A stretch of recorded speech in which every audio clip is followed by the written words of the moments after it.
Salut les abonnés, j'espère que vous allez bien. Aujourd'hui je continue de vous lire la Bible, et nous sommes à l'Exode, au chapitre 9. Cinquième fléau, la mort du bétail. L'Éternel dit à Moïse, va trouver le Pharaon, et tu lui annonceras. Voici ce que dit l'Éternel, le Dieu des Hébreux, laisse partir mon peuple afin qu'il me serve. Si tu refuses de le laisser partir, et si tu le retiens encore, la main de l'Éternel frappera tes troupeaux dans les champs, les chevaux, les ânes, les chameaux, les bœufs et les brebis. Il y aura une mortalité très importante. L'Éternel traita de manière différente les troupeaux d'Israël et ceux des Égyptiens. Rien de tout ce qui appartient aux Israélites ne mourra. L'Éternel fixait un moment précis en disant, demain, l'Éternel fera cela dans le pays. Et il agit ainsi dès le lendemain. Tous les troupeaux des Égyptiens moururent, tandis que pas une seule bête des troupeaux des Israélites ne mourut. Le Pharaon s'informa de ce qui était arrivé et constata que pas une seule des bêtes des troupeaux d'Israël n'était morte.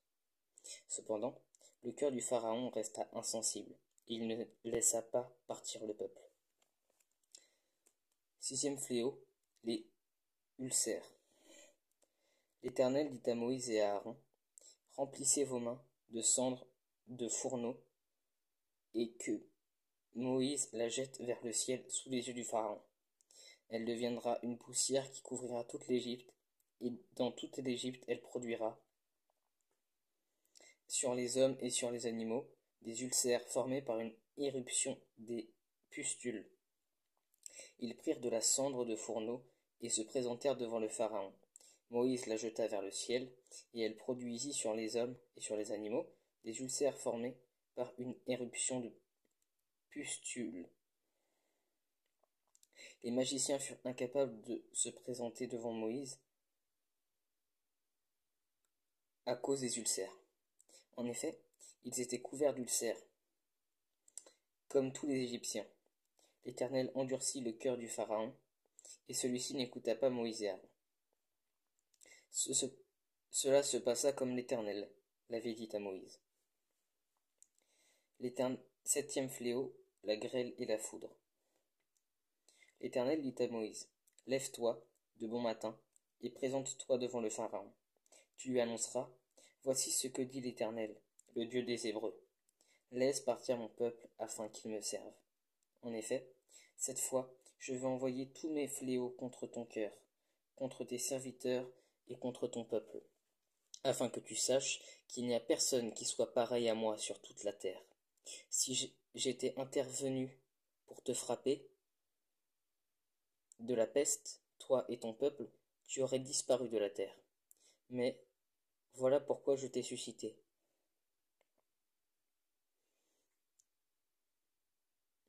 C'est pour te montrer ma puissance et afin que mon nom soit proclamé sur toute la terre. Si tu t'attaques encore à mon peuple et ne le laisses pas partir, alors je ferai pleuvoir demain à cette heure une grêle si forte qu'il n'y en a pas eu de pareille en Égypte depuis le jour de sa fondation jusqu'à maintenant. Fais donc mettre en sécurité tes troupeaux et tout ce qui t'appartient dans les champs. La grêle tombera sur tous les hommes et sur tous les animaux qui se trouveront dans les champs et qui n'auront pas été rassemblés dans les maisons, et ils mourront. Les serviteurs du Pharaon prirent la parole de l'Éternel au sérieux, mirent leurs serviteurs et leurs troupeaux à l'abri dans les maisons, tandis que ceux qui ne prirent pas la parole de l'Éternel à cœur laissèrent leurs serviteurs et leurs troupeaux dans les champs. L'Éternel dit à Moïse, tends ta main vers le ciel, et qu'il tombe de la grêle dans toute l'Égypte, qu'elle tombe sur les hommes et sur les animaux, et sur toutes les herbes des champs en Égypte. Moïse tendit son bâton vers le ciel, et l'Éternel envoya des coups de tonnerre et de la grêle.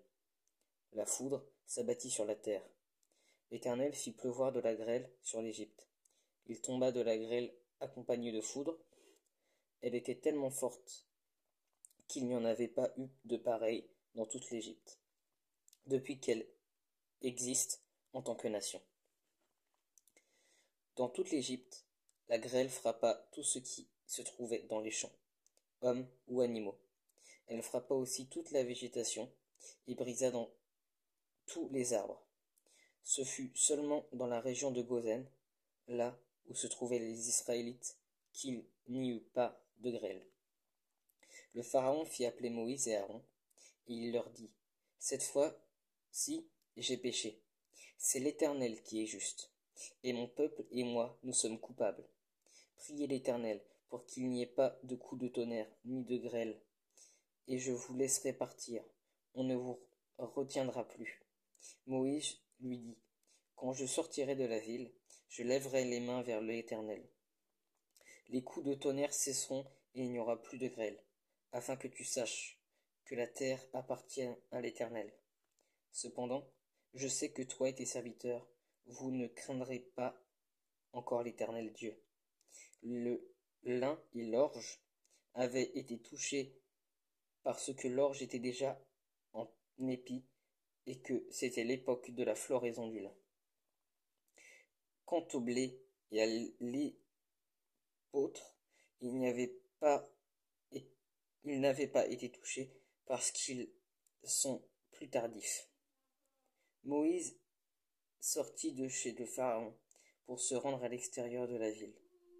Et il leva les mains vers l'Éternel. Les coups de tonnerre et la grêle s'arrêtèrent, et la pluie ne tomba plus sur la terre. Voyant que la pluie, la grêle et les coups de tonnerre s'étaient arrêtés, le Pharaon continua de pécher et rendit son cœur plus insensible encore, tout comme ses serviteurs. Le cœur du Pharaon s'endurcit, et il ne laissa pas partir les Israélites. Cela se passa comme l'Éternel l'avait dit, par l'intermédiaire de Moïse. Voilà, c'était le chapitre 9 de l'Exode, j'espère que ça vous a plu. Si vous avez des questions, comme d'habitude, n'hésitez pas à les poser dans les commentaires sur TikTok, à peu près par ici, ou sur YouTube, et soyez bénis.